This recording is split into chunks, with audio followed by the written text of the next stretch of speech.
restarting. Is that restarting? Yes. Okay, cool. Here we go.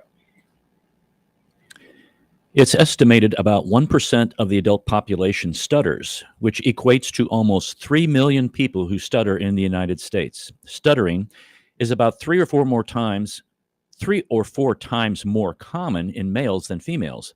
There's no let's start again, Mark. What? Okay, hold on. Take two, everybody. Okay.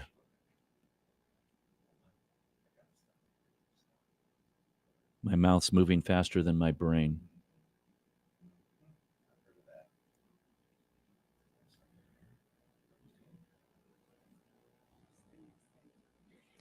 It's estimated about 1% of the adult population stutters, which equates to almost 3 million people who stutter in the United States. Stuttering is about three or four times more common in males than females. There is no reliable, research-backed cure that works consistently, over time, and for all people who stutter. The National Stuttering Association is committed to enhancing the lives of people who stutter, educating the public, assisting speech therapists, championing research, and to reducing the stigma of stuttering. And we're going to talk to them today on St. Louis in Tune.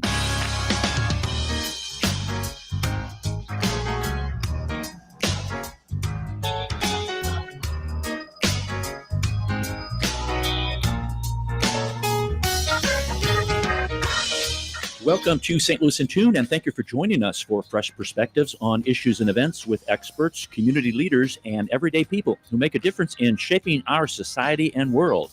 I'm Arnold Stricker, along with co-host Mark Langston. Yay! Greetings to you, Mark. Oh, greetings to you, Arnold. Great to be with you today. It's great to be with many people. I know. I think we're going to have a great show. It's going to be a wonderful show. It's something I think people need to be aware of. Yeah, I'm been very aware. I have friends that stutter, but I expect I'm going to learn a lot about stuttering. And I had no idea there were so many people in the United States alone that stutter. So I'm looking forward to hearing what's going on here. Our guest will speak from personal and professional experience, and it's really going to be a great panel that we have today here, Mark. Okay. We're glad that you've joined us today, folks. We want you to thank our sponsor, Better Rate Mortgage, for their support of the show. You can listen to previous shows at stlintune.com. Please help us continue to grow by leaving a review on our website, Apple Podcast, or your preferred podcast platform. Our thought to ponder today is that no pessimist ever discovered the secret of the stars or sailed to an uncharted land or opened a new doorway for the human spirit. Okay. Helen Keller. Oh, wow. Okay. Someone who, maybe you don't know about Helen Keller, folks. If you don't, there's a great book to read on her, but someone who was blind, who was deaf, and who ended up becoming someone who was just miraculous in the things that she was able to do. So check that out. No pessimist ever discovered the secret of the stars or sailed to an uncharted land or opened a new doorway for the human spirit. Well, we're going to open a new doorway for those who are stuttering in our country and even around the world.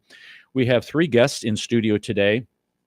Christine Rose is a speech language pathologist, and you will hear SLP maybe in the course of our conversation. That's a speech language pathologist. She works as a graduate clinical instructor at St. Louis University. She co-leads a National Stuttering Association caregiver virtual support group with Jamie Saunders, and Jamie Saunders is here. She is a licensed social worker and parent of a person who stutters. She was the NSA Parent of the Year. She initiated the Driver's License Alert, which we're going to talk about, co-leads a National Stuttering Association caregiver virtual support group with Christine and Jamie Saunders Anglin. And also we have Molly Porzel. Is that correct, Molly? Yep. And Molly is the wife of a person who stutters and the mother of three children, two of whom stutter. She brings a unique perspective to the stuttering community, and she works as a social emotional interventionist at an elementary school in the St. Louis metropolitan area, and she leads the family chapter of the NSA. Welcome, ladies, to St. Louis in Tune. Thank you for having us. Thank you. I guess the very first question I have is, I'm sure people have listened to people who have stuttered, And maybe they don't really realize that they've listened to people who have learned to deal with their stuttering. What exactly is stuttering? Some people will say it's, a variety of couple things. Let's get some baseline information for listeners. Yeah. Do you want me to take what is stuttering? Yep. Okay. Stuttering, they're finding that stuttering is mostly genetic. Most stuttering has a genetic basis, and there's lots of exciting research out there about the causes of stuttering. So there's a lot of really important information coming out, but at its core, stuttering is a disfluent speech pattern where sometimes you get blocks where the words just are blocked either at the mouth or at the larynx, and sometimes even down in the lungs. You can kind of get some tension down there where you get some blocks and you just literally cannot get the word out for a moment up to a couple seconds. There's also repetitions where you repeat the beginning of a word, or there's prolongations where you might prolong the sound that you're trying to say. So at its core, stuttering, the definition is really just a disfluency in speech. And where the impact is, we look at functional impact, how that impacts the listener, or the speaker rather, and the listener for that matter. But the speaker, their emotions that are tied to that moment of stuttering. So as a profession, we've kind of gone a whole circle around where when I first started, it was about fixing the person who stutters. Right. It was fixing. And if you can imagine that you were genetically made to stutter and you have the neurology of a person who stutters, I, as a speech therapist and other speech therapists, were asking people to do the impossible. Right. And so we weren't getting any progress. The person who stutters was frustrated. Stuttering is it's variable. There can be weeks where you don't stutter. There can be hours where you don't stutter. And then it happens. It happens for a variety of reasons. And that's one of the most unsettling parts of having a communication style like this is the variability. So our profession was taking data on a communication difference that is variable. So our data wasn't accurate. We were trying to fix people who aren't really broken. It's just a communication verbal diversity. So we've done a 360. We're still trying to get the word out to most SLPs that we're not here to fix. We're here to support the person's communication and allow them to communicate with as much ease as possible. So looking at that adverse impact. What is it? The first time I stuttered, how did my parents react? The second time I stuttered, did someone react a different way? And then trying to keep those younger generation, which is why I think our families chapters and our parents chapters are so important, is to let the parents of young people know that it is absolutely okay to stutter. A lot of times there are a large number of preschoolers who outgrow it, but for those who aren't going to outgrow it, setting that foundation that stuttering is okay, and that we're listening, but we can provide you some tools and strategies to help with that ease, but also just reiterating that to self-advocate to the people that you're talking to. You might hear me stutter, and it's okay. Just give me an extra time or two. So. And you mentioned that it's really a physiological kind of thing. Right. Mhm. I was not aware of that. Yeah. So I don't know what I thought it was. I don't know if I ever gave it much thought, but I really didn't. But learning that it's a physiological kind of thing. and a genetic factor too in this. Yeah, we're going to get into that with okay. our Sorry. guests here. Yeah. Yeah. So the breathing is that more of a neurological kind of thing where there's this disconnect between breathing and the speech and the mind initiating all of this stuff? Yeah, it can be that. They're finding more and more genes all the time. They did a very fascinating, Dr. Denestrina did a fascinating study where he isolated some genes and they inserted those genes into mice. And you think, how could mice tell us anything about stuttering?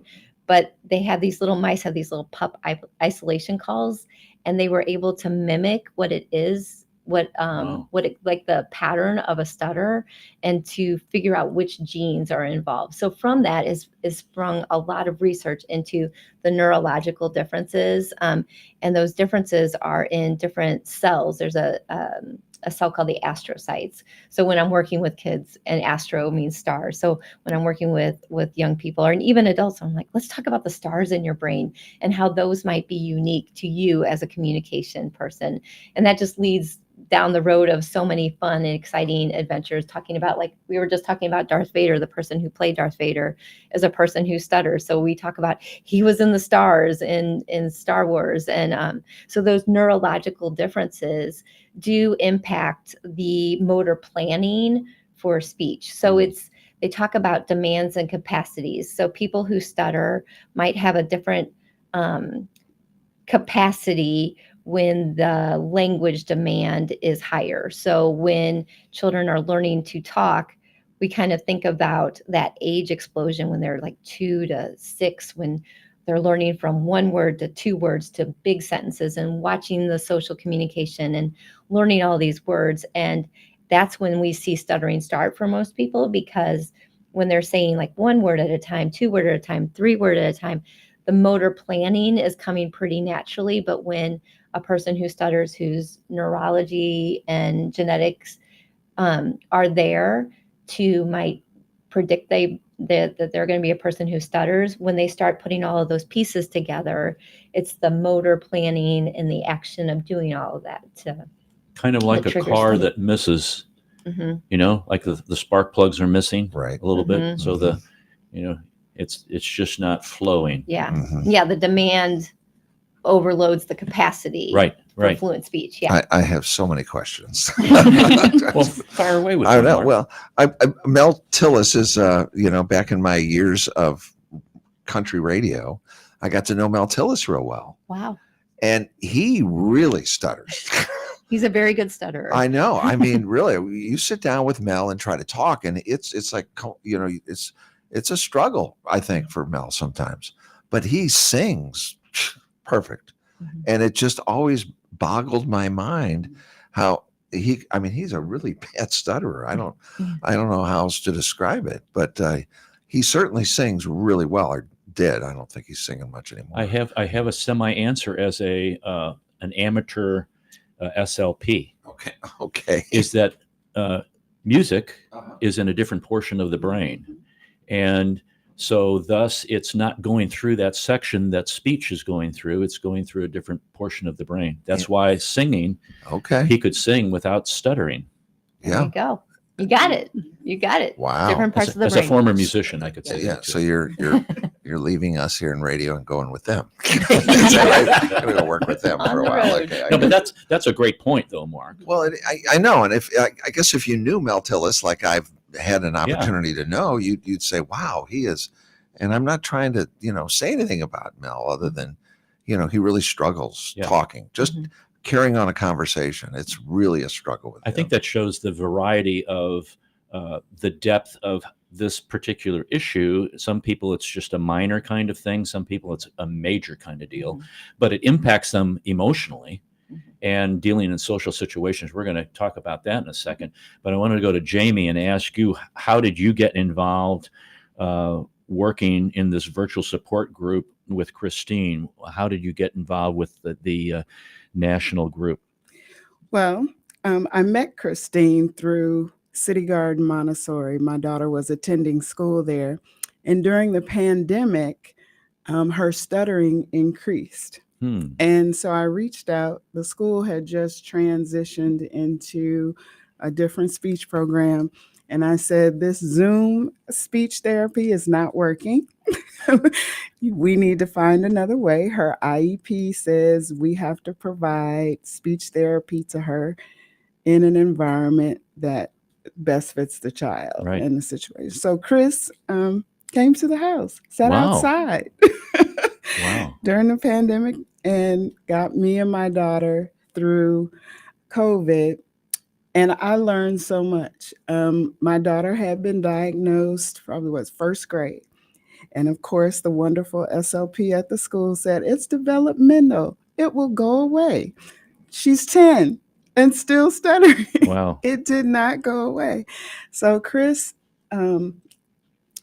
gave me an education like she's doing here today about what I could do to help Octavia become not fluent, but accept who she is and be confident in her stuttering. Being confident in yourself is a huge Right. thing. And when you have those kind of impediments, whether it's a physical impediment or Mhm. mental or speech impediment or something, that just impacts you completely. So to answer your question, how I got here Yeah. is I was blown away. I was like, there has to be other parents out here dealing with the same problem. I really needed the support. It was about me finding my people. Mm-hmm. And so we could sit down and talk about our children who have this unique gift. Right. So I searched just like you did my research, and I found the National Stuttering Association. And I did the emails, made the calls, and I said, I see on your website that you have groups that you start locally. So there was an adult chapter here. So I called the adult chapter leader and I said, do you have anything for parents? She said, no, we don't have anything for parents. So I said, okay, let's go. There you are. So I said, Chris, I'm going to reach out to the National Stuttering Association and start this virtual group. And it went on from there. That's great. Mm-hmm. That's great. And you went on to be the National Stuttering Association Parent of the Year, right? Yes, they gave me an award. I was so shocked. Well, I was. you know, the fact that you initiated to get that going Mhm. where there wasn't a group, that's worthy of getting that honor. Thank you. But I do it because number one, I love my daughter. Right. And number two, I'm a social worker. Right. As in my career, and helping people is what I do. That's great. That's great. Molly, you probably deal with kids where you're working, and part of that we've kind of touched a little bit on is the socio-emotional factor. That as I was watching a video that they have on the website, folks, and by the website is WESTUTTER.org, westutter.org. And that video I was blown away that people, when they were able to get around other folks who had the same issue, they were like, I'm okay. There's nothing wrong with me. How do you deal with kids who are just kind of coming in and struggling with all these things? So, I take a lot of my professional work and I apply that to the NSA, as one naturally does. And so I actually ran a session at this past conference this summer, and it was entirely focused on like self-advocacy. So where Chris kind of talked about that feeling of like your voice matters and you can stand up for yourself, because I think a lot of the emotional struggle comes from what's happening underneath. Mm-hmm. It's that feeling of, I want to say this, but nobody's going to listen. I want to say this, but I'm going to be interrupted. And so to avoid all of those negative feelings that are going to come from being overlooked and interrupted, I'm just not going to say anything at all. And then I'm going to feel bad because I didn't say what I wanted to say. Mm-hmm. So it's really, I think that piece of self-advocacy is so important, of like, people are going to listen. And if they're not, you can make them listen. Like, you can say, what I have to say is important. And having two little kids that stutter, little relatively, my kiddos that stutter are 5 and 7. Mm-hmm. And so like for my 5-year-old, when he first started working on stuff, it was literally put your hand up. Like, if you're talking and someone starts to interrupt you, stop. I'm not done with what I'm saying. Like, you have to wait and listen. Just because it's going to take me longer doesn't mean it's not important. And if I may delve a little bit more into that, with your husband also, how is he dealing, or how did he deal as he was growing up? Because this is just kind of a recent phenomena. So he kind of grew up in what I would call the old school philosophy. So that's a little bit of a story. And that, I think, is kind of how we got involved in the NSA. My husband and I are high school sweethearts. I've known him since I was a teenager. I didn't know that he stuttered until probably a good 2 years into our relationship, because how stuttering was approached when he was a child was, we're going to fix it, and the goal is to not stutter. And he learned how to present to the public as a person that does not stutter. Mm. Now, internally, he was still a person that stutters. he just kind of learned, we describe it, or he describes it really, as like a teleprompter. So he's got this little script going and he can mark, oh, that's a word I'm going to stutter on. I'm going to swap it for a different word.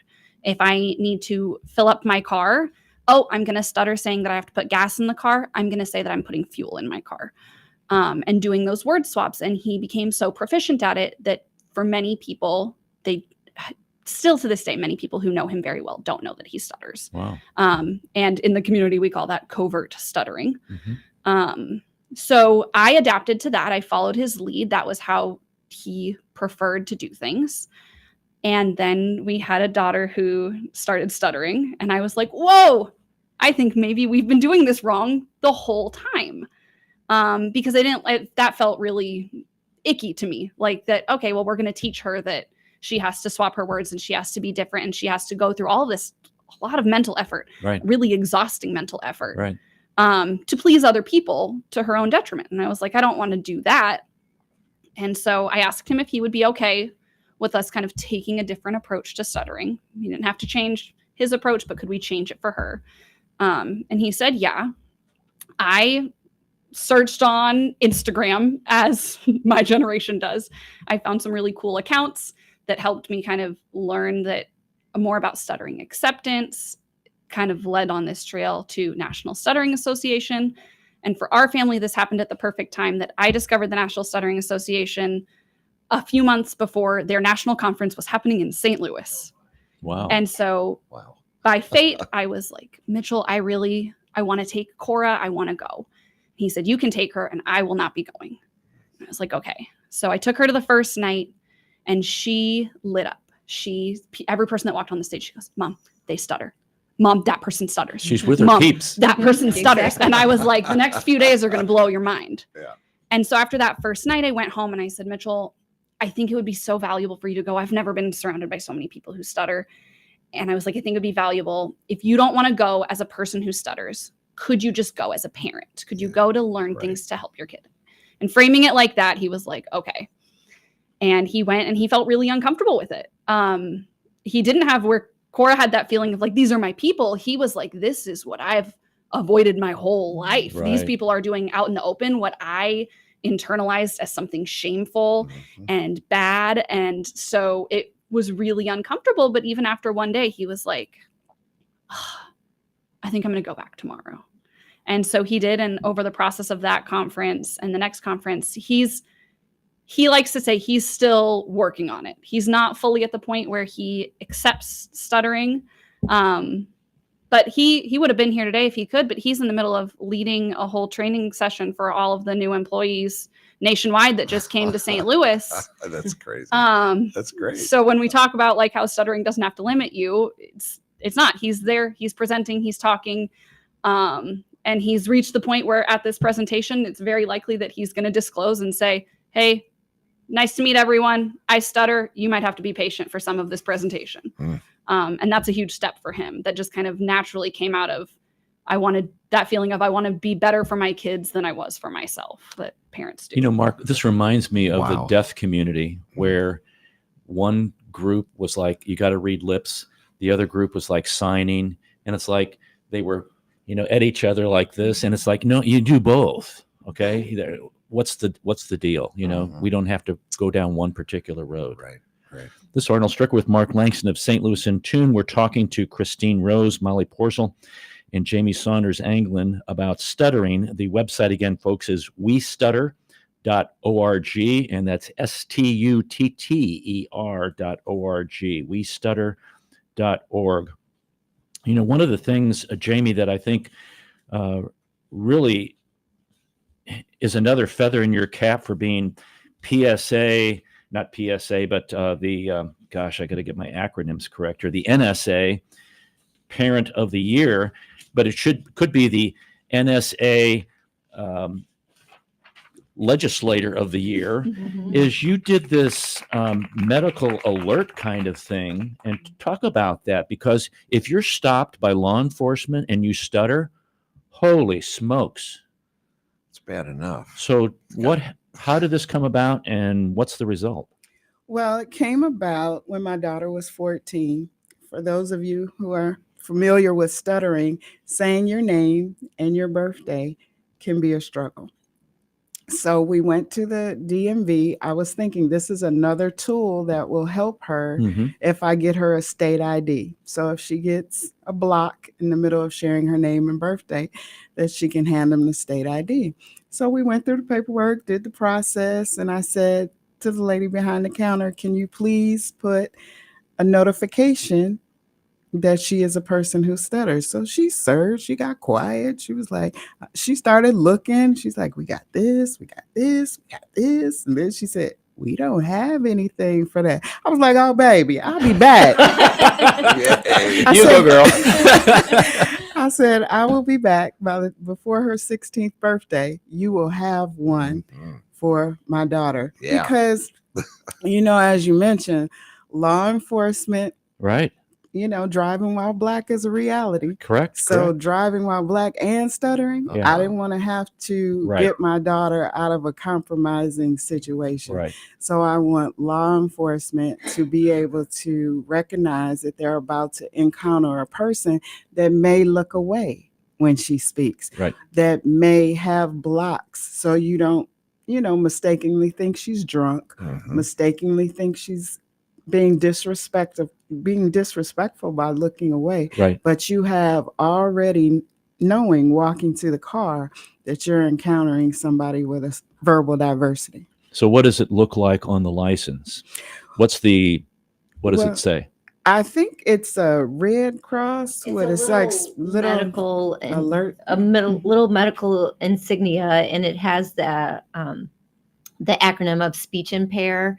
And that was kind of hard for both Jamie and I to swallow and I'm sure for Molly too, and because we don't view stuttering as an impairment. Right. We view it as a verbal diversity, and that's part of the NSA, that it is okay to stutter.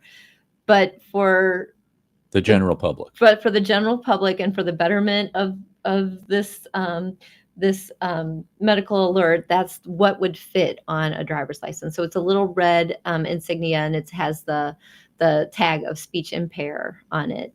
Do you want to talk more about Yeah, so the what did you have to process? do to get that done? Did you have to go to Jeff City, or did you have to, lobby your state representative or Well, senator?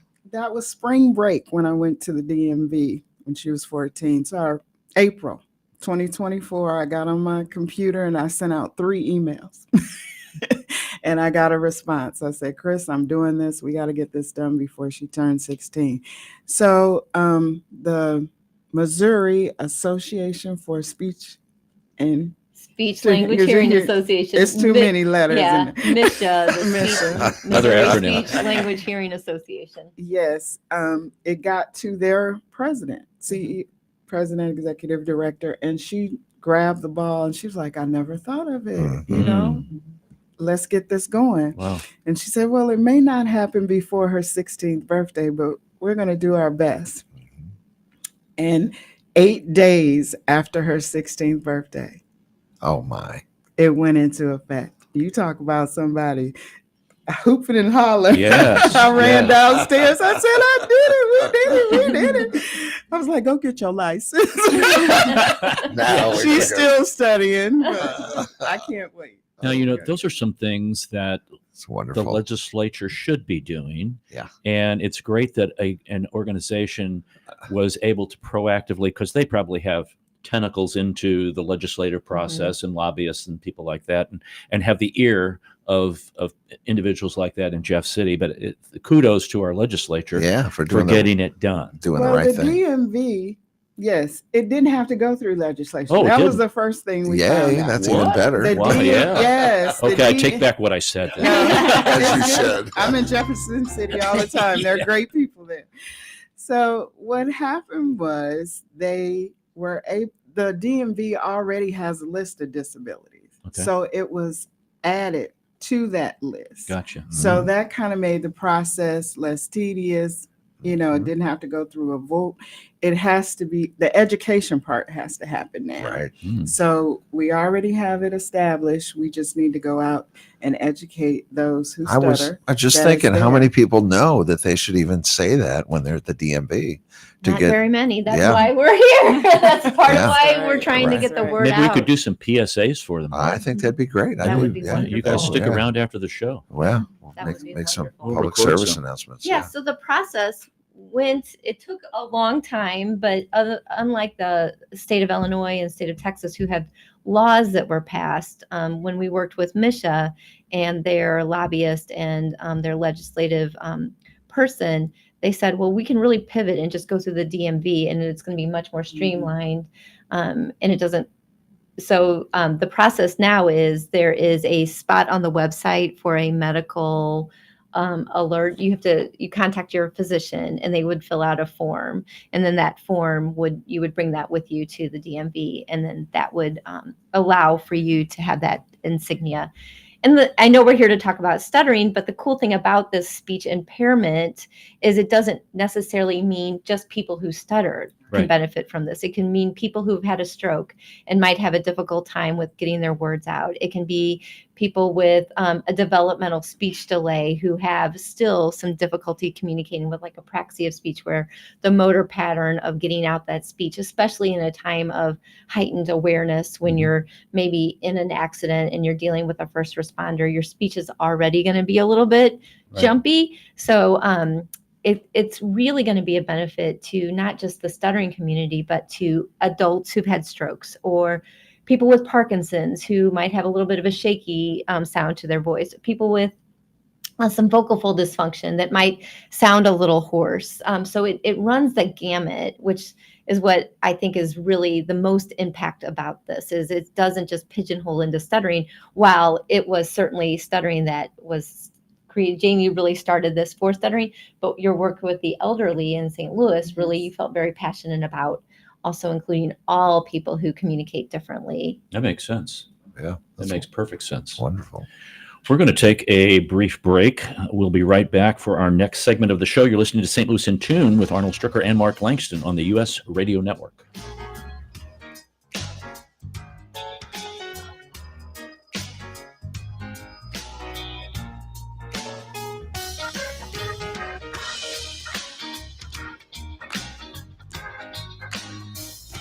As strange as it may sound, at Better Rate Mortgage, we love talking to people about mortgages. Everyone in St. Louis promises a better mortgage rate, but what you really need to turn that perfect house into your dream home is a better mortgage. At Better Rate Mortgage, we open the door to so much more. So where are you in the home buying process? Researching? Maybe wondering how much you can afford? House hunting? Get a pre-approval from Better Rate Mortgage. Ready to buy? Our team is ready to make your mortgage process fast and easy. Whether you're purchasing your first home or taking cash out to make your dream home even dreamier, our door is open. Come on in and get started today. We'll show you how. Call Sean directly at 314-375-3293 or online at betterratemortgage.com. Remember, at Better Rate Mortgage, a better rate is just the beginning. betterratemortgage.com. NMLS ID score 01335, an equal housing lender. The United States has a strong tradition of welcoming newcomers and refugees. The Welcome Corps is a new service opportunity for Americans inspired to welcome those seeking freedom and safety, and in turn help strengthen their own communities. Welcome Corps is a public-private partnership that is inspired by what Americans represent to so many around the world, a beacon of hope and refuge. All it takes is a helping hand. Are you ready to learn more?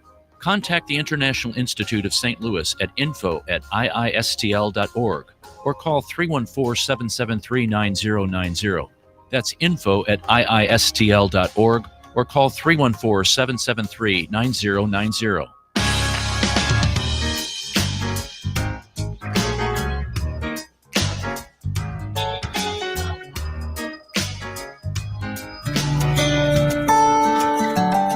The NSA has taught me it's okay to stutter. I began stuttering around the age of 4 years old and have discovered this community in the past 6 years, and I'm absolutely in love with all the aspects of it. They are incredibly accepting and welcoming. It's more like a gathering, a homecoming. This is our fourth conference, and as the parent of a child who stutters, this is really the highlight of the year for him. You know, I hear from a lot of people, and especially from my child, It's the one time of the year where everyone sounds like them.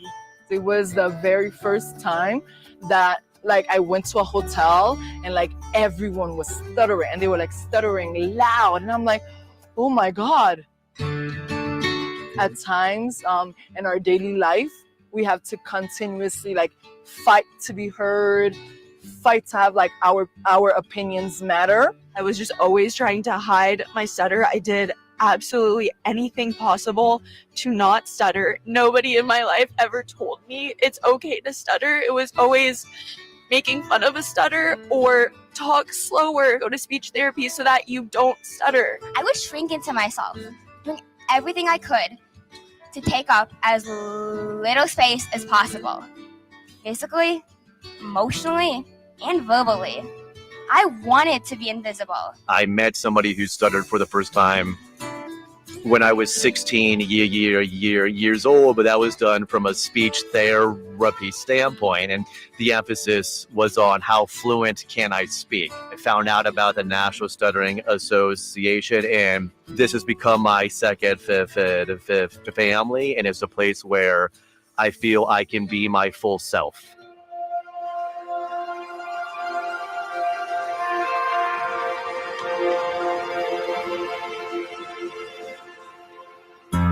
I first found out about the NSA after I hit a pretty hard rock bottom, and I was just Googling, why can't I say my name?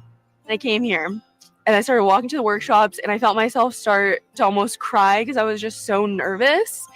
And I told myself, I was like, no, I'm going to stay.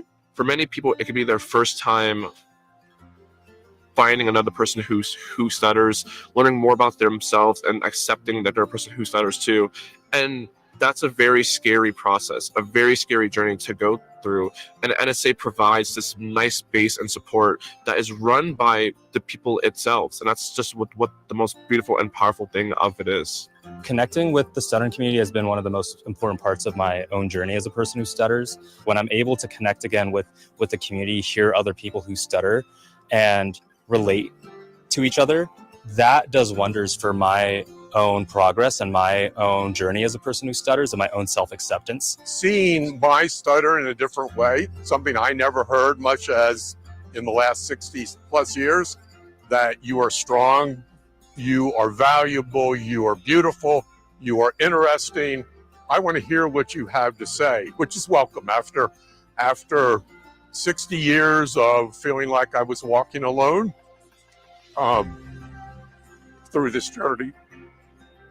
And really realizing I'm not. It is so essential to realize that you are not alone. Having young kids know they aren't alone from the beginning is crucial to their successful development overall. Being at the conference reminded me that I am enough. It reminded me that yes, my stutter is a part of who I am. But thank you. The Just for Girls workshop, it was led by Sisters Who Stutter, and I think kind of what the general theme ended up being was just about confidence, being a girl, a teen girl, especially in society like today where, you know, perfection is sort of expected by other people. And so I do think that a lot of the teens come to the conference to find that like sisterhood or brotherhood, just kids their own age that understand what they're going through. One of the biggest things is just like hearing other people who stutter, that just kind of like dissolves the stigma around it. The NSA is for anyone from a kid to a seasoned voice to an SLP to an ally, a parent. Like the NSA welcomes everyone. I first came to an NSA conference in 2015. I was a brand new SLP. It really changed my frame of mind in terms of how to work with people who stutter. This is the most friendly conference I've ever been to. Everyone here is so friendly. And both, you know, the people who stutter who are here, the SLPs that are here, everybody who's here, it's just been this really warm community. And I feel a part of it, and this is just my first time. So I would say just do it for sure. You'll love it. After I leave this conference, I know that I will have more confidence just after one day. It was really scary coming here for the first time, but I'm so happy that I was able to come because it has truly been such a life-changing experience, and I feel so blessed and so grateful to have so many like amazing people around me. We were listening to a recording of the National Stuttering Association conference, individuals who attended that. And the National Stuttering Association, the NSA, is the largest nonprofit organization in the world dedicated to bringing hope and empowerment to children and adults who stutter, their families, and professionals through support, education, advocacy, and research.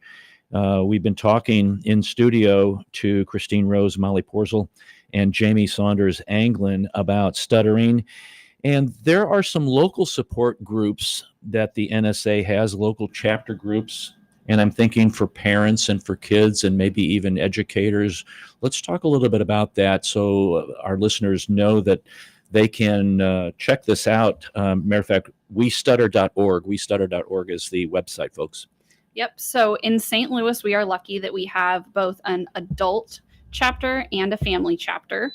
I run the family chapter, so I know more from that side. The adult chapter is also great, but working with kids, having kids who stutter, doing the family side was really important to me. And the video that we saw was from the national conference where everyone gets together. You're surrounded by people who stutter. And I think that my family attended that, and it was like, oh, we need this in our community. Like, this can't be a once a year thing that, oh, we see these people and then we shift off to all of our different spots around the country. We need it. There's people in St. Louis who stutter, and we need to find those people.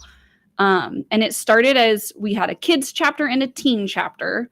And more recently, we decided those two don't have to be separate. Like, the kids learn so much from the teens. Right. The teens gain so much from interacting with the kids. And I feel like I'm backtracking a little bit, but I also want to say that this chapter is kind of designed for kids who stutter, teens who stutter, their families, but it's welcoming to everybody. It is welcoming to allies. It's welcoming to people who want to learn more, to educators, to speech language pathologists.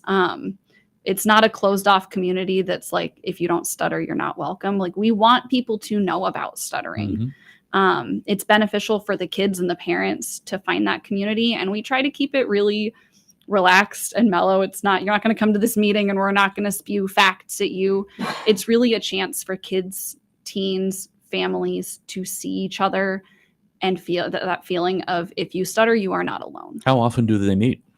So our family chapter meets monthly, and we've started a new system where we rotate our meetings to try and reach more people. I know that sometimes it's hard for our city folks to get out to the county. It's hard for county folks to come in. So we're on a rotating schedule where we'll meet at St. Louis University. And then we'll have like a special event that might be somewhere. Our last one was a summer barbecue. And then we meet at Chicken and Pickle in St. Charles. They really generously have donated space to us. So Chicken and pickle, that sounds good. Yeah. Actually. So once every 3 months we meet up, and Yeah. you can get food if you want. If not, there's games, there's pickleball, and it's just a chance to really build community, meet people, and kind of see yourself and your voice reflected in others. How long are these meetings generally? They're about an hour and a half. They're scheduled. So if you check out our listing, if you look up westutter.org, and you can find the St. Louis family chapter, we have it broken down so that it's easy to figure out where we're at, which month. And our meetings run from 6:30 p.m. to 8 p.m. People are welcome to come and go anytime within that window that works for them. And the kids and the parent meetings are the same time, same place, or are they different? Yeah. So our family chapter is kids and parents all together. Okay. That's all the same time and same place. The adult chapter, which is separate, always meets at SLU. And they also meet monthly. Okay. Just for adults who stutter or supporters who want All to right. attend those meetings. And you can go to westutter.org, and there's a link on there. Is that what I'm understanding? Yeah. Under westutter.org, under events, that's where you can find a lot of the special events, because There are events, there are on now in this day and age of Zoom, there are also online opportunities for kids to gather virtually and teens to gather virtually. I saw that. There's yes. a group, Sisters Who Stutter, and it's teenage girls who stutter. There's work resources for interviewing, dating, stuttering while older. There's a whole bunch of different resources, but under that westutter.org, if you look for Find a chapter. find the chapter, Mhm. that's where you will find the information about. Then they have a chapter locator map. Mhm. I'm looking at that right now. There's one on Lindell Boulevard. Oh, That's wow. 3750 Lindell Boulevard. That's the St. Louis Adults chapter, and that's run by Chad Manisi. He's the actually the chair of the board of the NSA. So we're lucky to have him right here in St. Louis. And we meet on St. Louis University's campus the fourth Monday of every month from 6:30 to 8:30, and we're always wanting more people. It's not that it's a small, it's about 6 people that come regularly, but we're always wanting to reach out to college students, adults of all ages, to come and find their community there. And again, kind of like what Molly said, it's a very low key. They gather and talk and chat about all the successes they have in life and any challenges that they might have faced because they stutter, and kind of work together as a team. So it's a great community. And you've experienced these, I'm sure. Yes, I've attended all of the parent meetings. I especially like the one at Chicken and Pickle. That was a lot of fun. I didn't know it was pickleball. I get it now. Yes, I like yes. pickles, so I thought it was pickles. Yes, I think it's important for parents, because I consider myself an ally of the stuttering community, because we have to, in order for our kids to be successful with their stuttering and their acceptance, we have to be accepting. And that's the hard part, because as a parent, we want to make our children's life so much easier. Right. And just with a driver's license, I can't change her stuttering. I can't fix it, or it doesn't need to be fixed in my mind. She's fearfully and wonderfully made just the way she is. But I think for me, I had to accept that I have a child that has a stutter. Mm-hmm. And then I had to put a plan in place and meet people who were in the same space that I was. Mm-hmm. And we had to encourage each other that our kids are okay just the way they are. And we needed that environment, because as Chris mentioned earlier, sometimes the speech pathology community gave out a little bit of the wrong information, Right. false hope. So I think as more of us realize, as our kids get older, I've gone through preschool. My Mhm. daughter is 16. I've gone through middle school, which was a horrible time for a child who stuttered. And she says high school is much easier. Let me ask you this, because as you were talking, I was thinking, how has the education community responded to the information that you've given them about your daughter, or that she's given them? Well, one thing that has happened is that Octavia has learned to construct a letter that she emails to all of her teachers saying, I'm a person who stutters.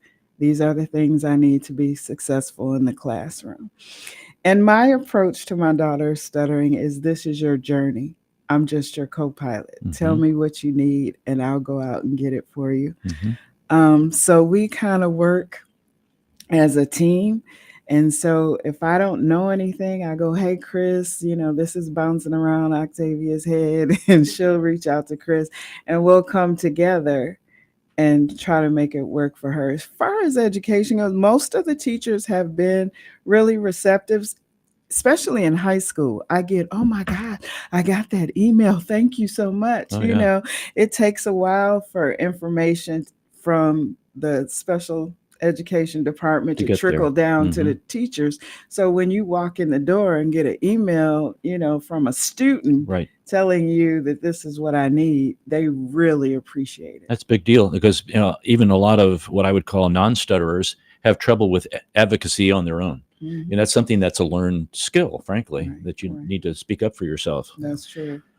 That's something we start early on. The very first sessions in therapy is working on that self-advocacy, knowing what's happening in their own body when they stutter, Mhm. knowing how their body makes speech, what does the speech machine entail, and then being able to educate others about their speech and what they need. And looking ahead, October 22nd is International Stuttering Awareness Day. Right. And so a lot of SLPs out there and a lot of students in schools are busy preparing special activities for that day in school. I know at City Garden that Jamie mentioned that I also work at, we have a big day on International Stuttering Awareness Day, and that can look at the people who stutter giving classroom presentations to their peers. So breaking down that stigma of what it is to be a person who stuttered, even at the kindergarten, first grade level. We have first graders who are standing in front of the class talking about how they speak and how they speak differently and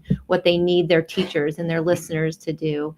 And so I think that that day is kind of set aside for the world to know that it is a day to celebrate this verbal diversity. And kind of going back to your point about educators, there's lots of resources on that NSA website specifically designed for educators, and it's really solid research-backed information. Did having President Biden, who is a stutterer, did that help with the awareness or the stigma of it at all?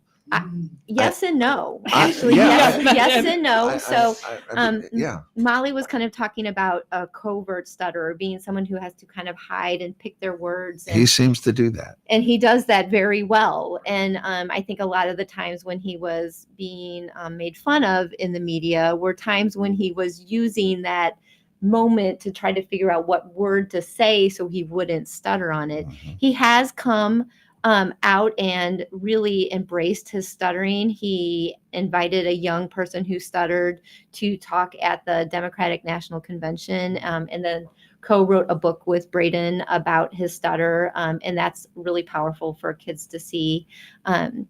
So yeah, it both helped and perpetuated the idea that to be a successful speaker, you might need to pick your words wisely so you don't stutter on them, when in fact you can be anything you want to be and stutter openly. And it's that hiding that tends to intensify the stuttering.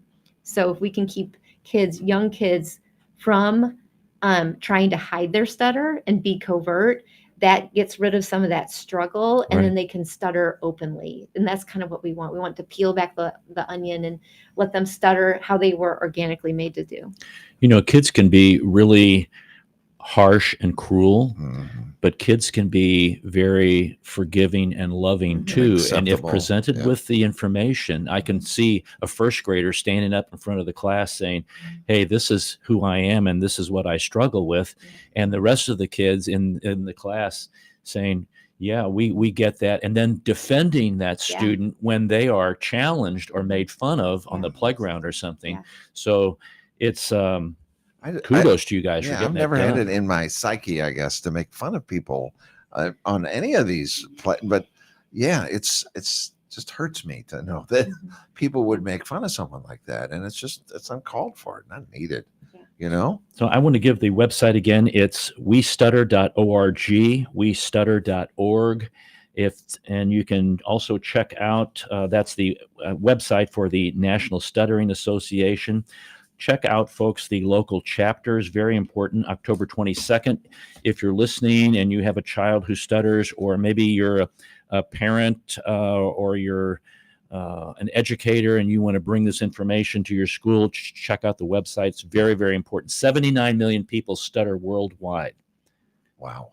That's a lot. That's a lot. Yeah. That's a lot of people. I want to give you guys an open invitation. Anytime you want to come on and talk about any recent developments or anything like that, please feel free to contact me. If you're going to be advocating more and getting more of that stuff done, Jamie, if you're working with kids and you're like, wow, this is really working, and Christine, any of the latest research, please feel free to contact us, and we'd love to have you guys on here to talk about that, because this has really been an informative show.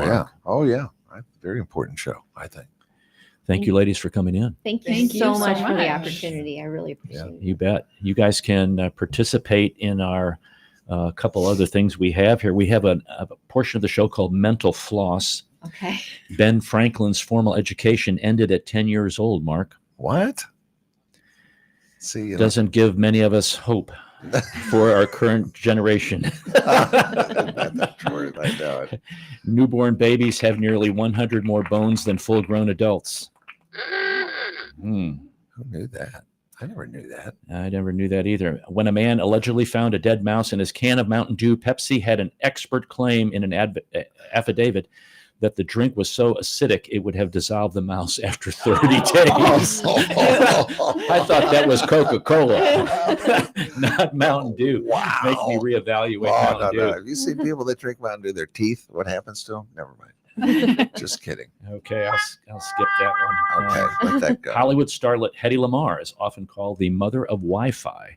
She helped invent a version of the frequency hopping system that led to the creation of GPS, Bluetooth, and the wireless internet. Get out of here. That's cool. Wow. Okay. You are a wealth of information today. I'm just reading off of the internet, Mark. Okay, that's all I need to do. Don't believe everything you hear, Mark. I know Okay, it. what days of the day do you have? Well, I got a couple, just a few. It is National Chewing Gum Day.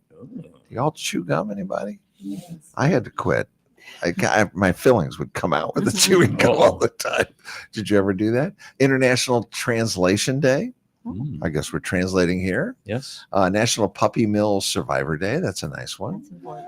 Pet Tricks Day. You have pets. Do your pets do any tricks? No, I just am glad that they follow directions sometimes. Okay. National Orange Shirt Day. Do you have an orange shirt? I do not. I never know. No. I can't. If do you're in it. Tennessee, you will. Yeah, I guess Or you would. Syracuse. I would never do it. I couldn't do it. I just can't do that. I don't have a whole lot of days.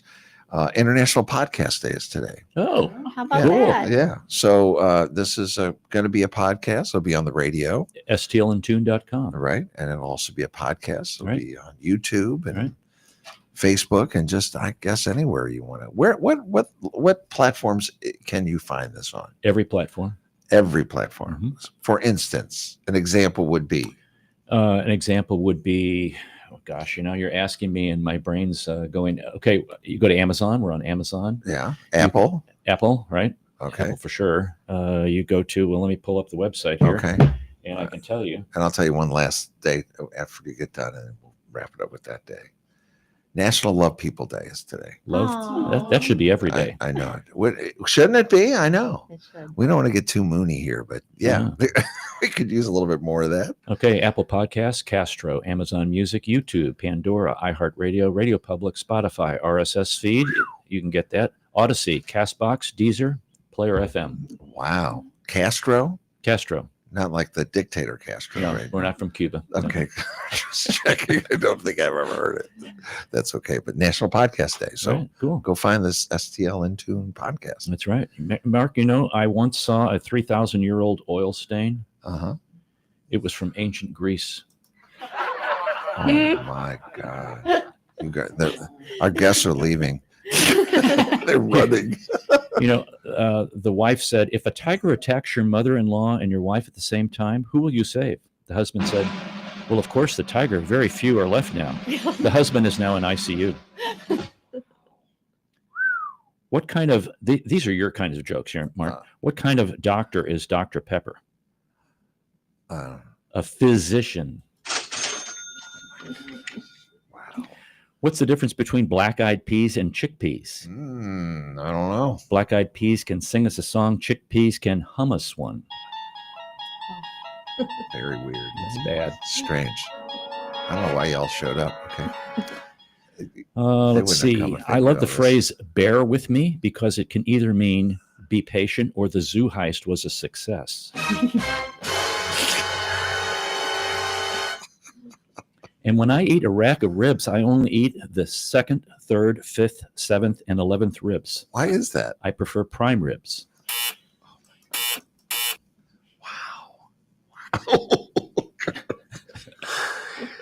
There was once a king who was only 12 inches tall. He was a terrible king, but he made a great ruler. Oh, man. All right. Oh, Arnold. And intelligence is like underwear. Great to have, but no need to show it off. It's got to be over. And have you run out yet? No, I just got an emotional support animal. It's a pig, not the whole pig. Okay, it's bacon. Why are you laughing? Don't laugh. Don't encourage him.